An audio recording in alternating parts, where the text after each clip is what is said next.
అద్భుతమైన విజయాన్ని అందించింది ప్రకాశం ప్రజానికం. అంతకు మించిన గౌరవం అధిష్టానం నుంచి లభించింది. గత 5 దశాబ్దాల్లో లేని అరుదైన రాజకీయ దృశ్యం జిల్లా రాజకీయ తెరపై ఆవిష్కృతమైంది.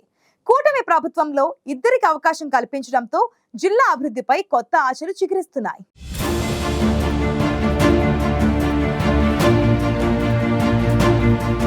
ఉమ్మడి ప్రకాశం జిల్లాలో గత వైసీపీ ప్రభుత్వంలో కొంతకాలం ఇద్దరు మంత్రులకు జగన్ అవకాశం ఇచ్చినా అప్పటి రాజకీయ పరిస్థితులు వేరు. ఆ ఎన్నికల్లో వైసీపీ 8 స్థానాల్లో గెలిస్తే టీడీపీ 4 సీట్లు దక్కించుకుంది. అయితే మొన్నటి ఎన్నికల్లో టీడీపీ 10 సీట్లు గెలవడం ఒక విశేషమైతే ఉమ్మడి జిల్లాకు 1-2 మంత్రి పదవులు దక్కడం గొప్ప విషయమనే చెప్పొచ్చు. ముఖ్యంగా పార్టీలో నిబద్ధతతో పనిచేస్తూ వరుస విజయాలు సాధిస్తున్న గొట్టిపాటి రవికుమార్, డోలా బాలవీరాంజనేయ స్వామికి మంత్రి పదవులు లభించడం జిల్లా రాజకీయాల్లో ఆసక్తికర పరిణామం. దీనిపై టీడీపీ శ్రేణుల్లోనే కాక ప్రజల్లోనూ పూర్తి స్థాయిలో సానుకూలత వ్యక్తమవుతోంది.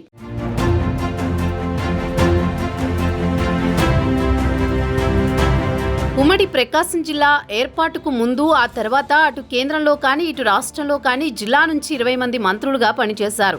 టీడీపీకి గతంలో ఎప్పుడూ ప్రకాశంలో ఇంత ఘన విజయం లభించలేదు. తెలుగుదేశం పార్టీ ఆవిర్భావం తర్వాత తొలిసారి జిల్లాలోని అన్ని స్థానాలను గెలుచుకుంది. అలాగే 1983, 1985, 1994లో లభించిన విజయాల కన్నా ఆ పార్టీకి మొన్నటి ఎన్నికలో లభించిన విజయం ప్రత్యేకం. వైసీపీకి కంచుకోట లాంటి పశ్చిమ ప్రాంతంలోనూ 3 సీట్లు గెలుచుకోవడంతో పాటు 2 చోట్ల స్వల్ప తేడాతో ఓడిపోయింది. ఇక పార్టీ పరంగా చూసినా టీడీపీలో గతంలో ఎన్నడూ లేనంత ఐక్యత, సమన్వయం ఈ 5 ఏళ్లలో కనిపించింది. క్లిష్ట పరిస్థితుల్లో అసాధ్యమనుకున్న మహానాడును జిల్లాలో దిగ్విజయంగా నిర్వహించి రాష్ట్ర స్థాయిలో ఆ పార్టీకి పూర్వవైభవం సంకేతాలను జిల్లా నాయకత్వం ఇవ్వగలిగింది. వీటన్నింటినీ దృష్టిలో పెట్టుకునే చంద్రబాబు జిల్లాకు 2 మంత్రి పదవులు ఇచ్చారని రాజకీయ విశ్లేషకులు భావిస్తున్నారు.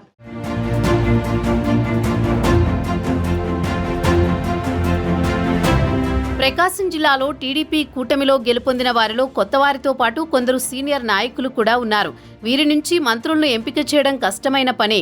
కానీ కొన్ని అంశాల్లో మారిన చంద్రబాబును చూస్తారని చెబుతున్న సీఎం తనదైన శైలిలో ఇద్దరిని మంత్రివర్గంలోకి తీసుకున్నారు. బలమైన ప్రజా సంబంధాలు, పార్టీకి నిబద్ధతతో పనిచేయడమే గీటురాయిగా తీసుకున్నట్లు భావిస్తున్నారు. పార్టీతో రవికుమార్ అనుబంధం 9 ఏళ్లు మాత్రమే. అయితే ఆయన వరుసగా 5వ ఎమ్మెల్యేగా గెలిచారు. తొలిసారి మార్టూరు నుంచి ఎన్నికైన ఆయన అద్దంకి నుంచి 4వ గెలుపొందారు. టీడీపీలో చేరిన తర్వాత జరిగిన 2 ఎన్నికల్లోనూ అద్దంకిలో ఆయనదే విజయం. తద్వారా నియోజకవర్గ ప్రజలతో ఆయన బంధం ఎంత బలంగా ఉందో రుజువైంది.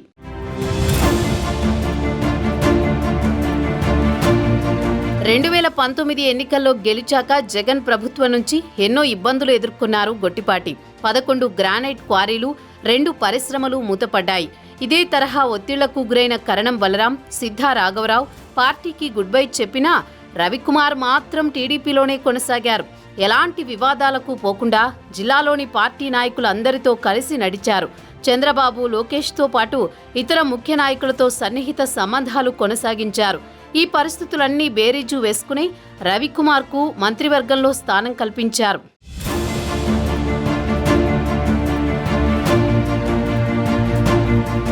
కొండపి ఎమ్మెల్యే స్వామి ప్రజా సంబంధాలతో పాటు పార్టీకి అత్యంత విధేయుడిగా ఉన్నారు. ప్రభుత్వ డాక్టర్ అయిన స్వామి దామచర్ల కుటుంబం సహకారంతో రాజకీయాల్లోకి అడుగుపెట్టారు. తొలిసారి అటు ఎమ్మెల్యేగా ఇటు టీటీడీ సభ్యుడిగా ఎవరూ వేలెత్తి చూపని తరహాలో పాలనా వ్యవహారాలను సాగించారు. గత ఎన్నికల్లో గెలిచాక అసెంబ్లీ లోపల బయట వైసీపీ ప్రభుత్వ వేధింపులను ధైర్యంగా ఎదుర్కొన్నారు. అసెంబ్లీ సమావేశాల్లో సీఎంకు ధైర్యంగా ఎదురొడ్డి నిలిచారు. అధికార పార్టీ ఎమ్మెల్యేలు అసెంబ్లీ సాక్షిగా దాడికి దిగినా వెనక్కి తగ్గలేదు. స్వామి చివరికి తన ఇంటిపై దాడికి ప్రయత్నించినా బెదరకపోగా పార్టీ విషయంలో రాజీ లేని పోరాటం సాగించారు. వీటికి తోడు దామచర్ల కుటుంబం నుంచి కొండపి నియోజకవర్గ బాధ్యతలు చూస్తున్న యువ నాయకుడు సత్య పార్టీ రాష్ట్ర నాయకత్వం మన్ననలు పొందడం కూడా స్వామికి కలిసొచ్చింది.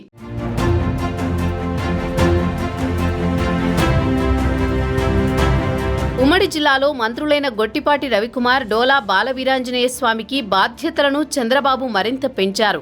వారి సమర్థత, నిబద్ధతపై నమ్మకం ఉంచి కీలక మంత్రిత్వ శాఖలను కేటాయించారు. అందరి అంచనాలను తలకిందులు చేస్తూ గొట్టిపాటికి విద్యుత్ శాఖను కేటాయించారు. స్వామికి సంక్షేమ శాఖ కేటాయించడమే కాక అదనంగా గ్రామ సచివాలయ వ్యవస్థ నిర్వహణ బాధ్యతని అప్పగించారు. రాష్ట్ర, జిల్లా స్థాయిలోనూ వారికి కేటాయించిన శాఖలకు ఎంతో ప్రాధాన్యముంది. సూపర్ 6 పేరుతో టీడీపీ ప్రకటించిన కార్యక్రమాల అమలుతో దళిత, గిరిజనులకు ఆర్థిక చేయూతనిచ్చే సంక్షేమ పథకాలు పునరుద్ధరించడంలో బాధ్యత గల మంత్రిగా పనిచేయాల్సిన అవసరం కనిపిస్తోంది. నిజానికి పేదలందరి పక్షాన పనిచేసే అరుదైన అవకాశం స్వామికి లభించింది.